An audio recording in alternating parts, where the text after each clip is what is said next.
Right, thanks for sticking around and joining my talk. So I'm going to be kind of going back to 40k here, unfortunately. But I do get the chance to gush about how amazingly interesting Necrons are and how kind of unique they are in the 40k setting by looking at Nate Crowley's Twice Dead King novels. So mild warning, I've tried to keep spoilers to a minimum for these books. They are fantastic. If you have any interest in it at all, please do go read them. Obviously, it's impossible to avoid all spoilers, so just a little bit of a heads up there.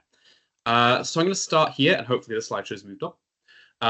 Again, a little bit of introduction. I like to just introduce myself to explain kind of where I'm coming at. So I come from a literary background. My PhD research was in cyberpunk literature, and I've taught and spoken about kind of games and narratives, whether that's digital, analog, or literary in between then.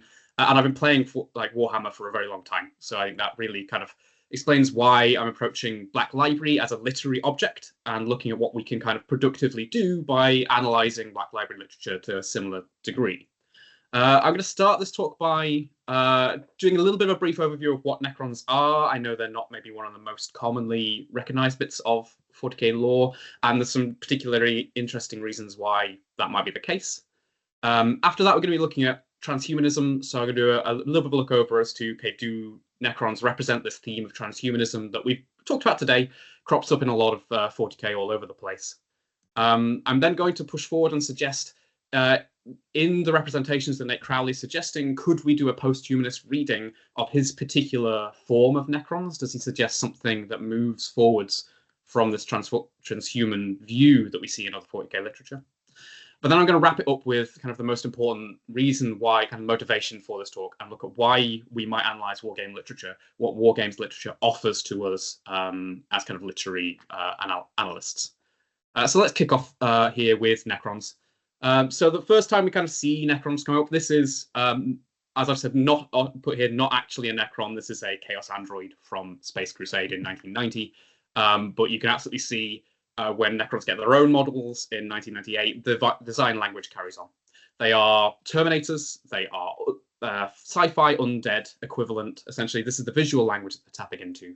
By first wave, you start to see the kind of Egyptian theme heritage come through.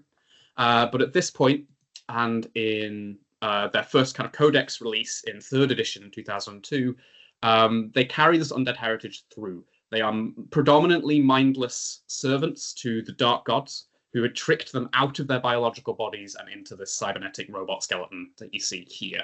Their souls have been eaten, their personalities have been destroyed, and it's really the star gods, the Satan, that are the center of the show here. And this is the case for a lot of Necron's background and how they are for a long time. Oh, until interestingly, in 2011, the 5th edition Necron Codex is really, really interesting, and we want reason why this change in lore happens here. But Games Workshop decide that this previous idea of Necrons isn't really working, so they turn the whole thing on its head. Instead of being these mindless servants to the dark gods, they are ancient kings, dynasts, rulers, monarchs that were tricked into these biological bodies, but upon realizing this deceit, warred against the star gods that had tricked them, destroy them and enslave them, and then, you know, go on to live for millennia asleep in their tombs after the kind of devastation of their war. So we have this switch here where Necrons suddenly kind of need a personality that they didn't have in existing lore. When you're writing for something like a Space Marine, there's about 20, 30 odd years of extra writing to kind of build on that has been mostly consistent, or at least has through lines. Necrons obviously have some consistency that carries them through, but there is a sudden change where we need to start introducing ideas. So as an addition to Warhammer lore, there's a bit more potential, and a lot of their writing kind of comes out of a different environment, and it's important to note that. Still takes a little while, though, before we start to see Necrons really graduate from being predominantly antagonists.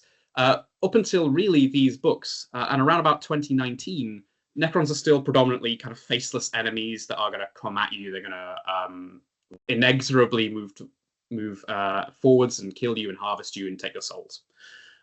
Two main authors kind of are positioned at the forefront of this switch in kind of Black Library representation, and that's Nate Crowley and Robert Rath.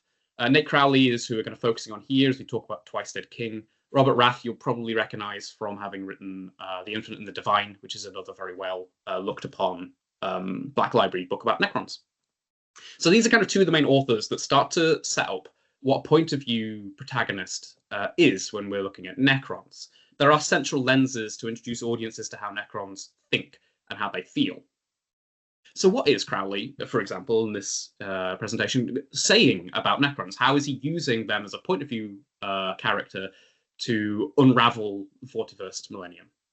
And I'm going to take a focus here on transhumanism and post-humanism. Now, I said earlier I come from a background in cyberpunk literature, so this is a natural kind of progression for how it captured my interests. But this isn't a connection that 40k is unfamiliar with. Obviously, this is a stratagem for Space Marines, but 40k is very clearly drawing its connections to transhuman ideas and ideology in a lot of its representations and its satire. So what is transhumanism? Let's do a quick, again, a boiling down just kind of to an essence for the purposes of today.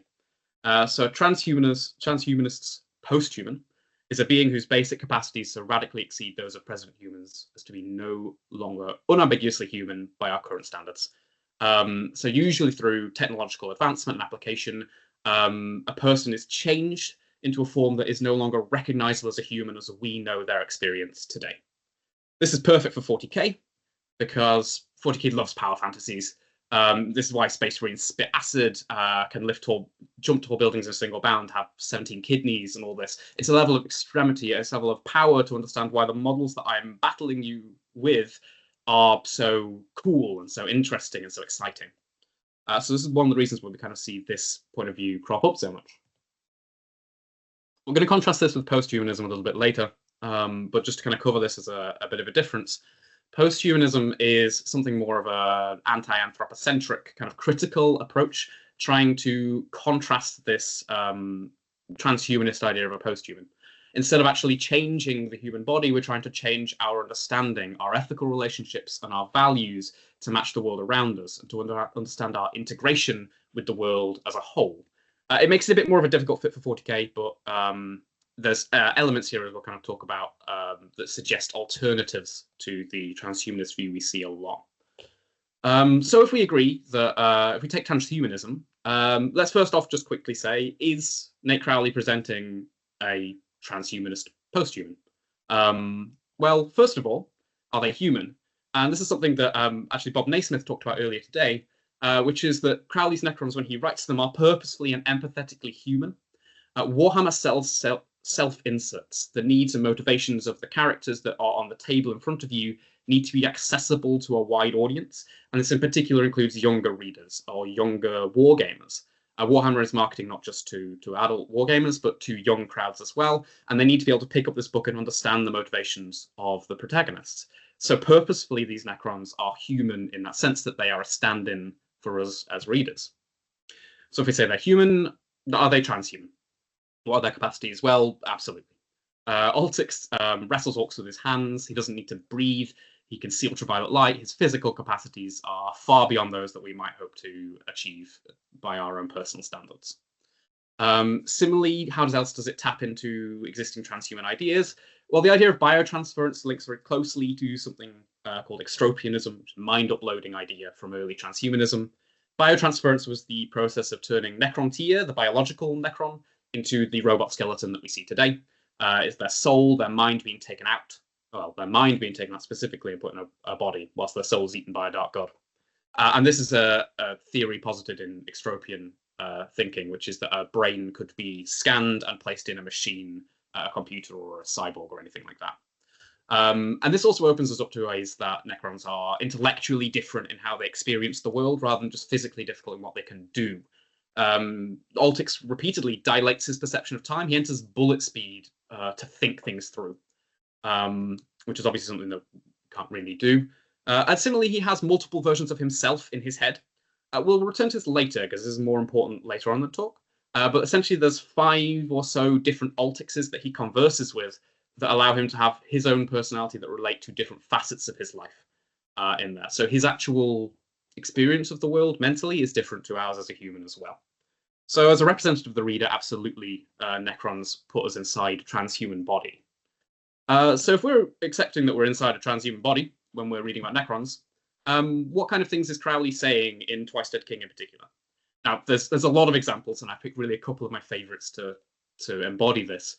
And the first of this is a common criticism of transhumanism that we see represented in the way that Crowley wants to talk about it, and that is not all bodies are equally transhuman. So there's a point later on in Ruin, which is the first book of the two, where our main protagonist, Altix, has a lot of his augmentations stripped out of his body, a lot of his senses, a lot of these capacities that we were talking about before, these superior abilities taken away from him. And he's essentially put into the same body as a rank and file Necron, the general warriors that you push forward on the table to die in your name, who don't have a personality, such as the Necron lore of old. And there's a wonderful quote here. He could think of nothing else but how hellishly plain, how utterly empty the world was to an ordinary Necron warrior. So by stepping us behind the eyes of Altix himself, and then behind the eyes of essentially a different body, an ordinary Necron warrior, Crowley's able to embody this distinction in a quality of transhuman existence. This echoes something that we see Francis Fukuyama, for one, suggest as a problem with the adoption of transhuman, of the move to a transhumanist posthuman, which is that social inequities and inequalities may be reinforced and entrenched by this move, rather than us finding new social situations and new statuses to reflect our existences. Importantly, the warriors, the Necron warriors, didn't get to choose to undertake biotransference. The kings choose that for them. They're trapped in this hellishly plain existence forever at someone else's will. And this really echoes that idea that the people who can afford to push us forwards into a transhumanist position may not be the ones who are able to guarantee an equal access to the experiences that they gift themselves or that they are able to financially afford. A second element that I think could be an entire paper in its own kind of regard, that I really wish I had more time to talk about, is the Dysphoric. The Dysphoric is essentially, I'd put it's a psychological monster of biological memory. At times, Altix and other Necrons will have intuitive biological responses. That's gasping when they're surprised. That is the hairs on the back of your neck standing up in fear. And his brain will send these signals to his body that no longer has lungs with which to gasp, that no longer has hairs to stand up. And as it sends these signals out to nowhere, it begins to panic. So the Dysphoric is really, it's an embodied panic attack based on being in a cybernetic body. And Crowley's really enjoyably framed this in a very 40k way, where in the 41st millennium there is only war, and I'm not just warring with Space Marines, but now I'm warring with myself. I'm warring with my anxieties and with my own panic. And in doing this, he puts into this kind of combative stance this idea that the mind cannot be separated from the body, that there is something intrinsically emotionally powerful about the physical experiences that we may be leaving behind for this transhuman life. So these are just a couple of ideas of kind of things that Crowley's saying with his transhumanist representation. So does he suggest a post-human, post-Necron? Can we see post-humanist elements in what Crowley's doing? So there are some parts that we can kind of extend to post-humanist ideas. I talked a little bit about Altix's subminds before, which are versions of him that relate to different relationships in his, essentially, experience. And we could see this as representing the distributed and integrated conception of the self that is pushed in post-human thinking. His doctrinal mind, which is based on telling him how he should interact with Necrons as a court, could be said to be, I am not just me, the Necron, I am part of Necrons as a whole. We are an entirety. Altix is not just an individual, but Altix is part of a species. His xenology submind could be showing I'm not just part of my species, but I'm part of biological life on the whole. It's expanding the sense of self into different contexts, which could be really productively compared with post-human conceptions of expanding our thought. Similarly, the Dysphoric reinforces a more empirical approach to the mind, which is another direction we see pushed in this post-human view. As talked about, it really focuses on bodily experience and how integral that is to our understanding of the world around us. And contrasts this extropian, transcendent mind from transhumanists. There are some problems with this, however, and limitations. So the majority of Altix's subminds are lore and exposition and combat focused. He has strategic and analytical minds, which are based on how I lead an army and how I duel people. Xenology is focused on tell me what an orc is, and these all really fits into Games Workshop's needs to sell a wargame. If I'm playing against my friend who is collecting orcs, I kind of need to know what an orc is, and this is fulfilling that need for me to understand my context when I come to the gaming table. So whilst Twice Day King doesn't directly present these post-human ideas, there are these kind of issues with pushing this reading. it can be productively compared with him to start opening up these conversations. So has he created Post-Necrons? And in short, no. We can see elements of it here, but it's still very rooted in transhuman projections. And that's in particular because 40k, as we've talked about a lot, is really interested in satire and criticism over suggesting new structures to outright replace these ideas. It's more interested in tearing down than it is in building out something afresh. And that's an advantage in some ways, but is potentially limiting in others. But because we can even see some of these elements in Twice Dead King and in other Black Library fiction, it shows how even as franchise fiction, again, as we just saw in the second keynote today, even these limitations can give us options for creative reflection on these other concerns we might see elsewhere. So why do this kind of analytical work with wargaming then? If there are limitations that Games Workshop's game brings onto the books we're reading, why spend this time critically thinking about it? And there's one particular kind of reason that I want to end this with, and is inspired why I wanted to give this talk today. And that is that wargaming is a storytelling tool, much like tabletop role-playing games, but to a different level of engagement, a different level of personal kind of character design and bleed. We connect with wargaming by telling our own stories. Warhammer loves to do this in particular. And again, Bob Naismith talked about this. The miniatures are a way of us experiencing and playing out the thoughts and stories in our heads. Wargames really encourage us to tell our own stories. And Black Library fiction becomes the guide that gives us this framework for the stories that we tell at the table. If I've read Crowley's books, maybe my own Necron designs will riff on similarly trans or post-human ideas. These physical anxieties Altix has and the traditions that he breaks may be what I want to explore with my own converted miniatures. It's still important to note that obviously Games Workshop have an editorial impact on the story. I've added in here, this is not unique to the relationship for wargaming literature.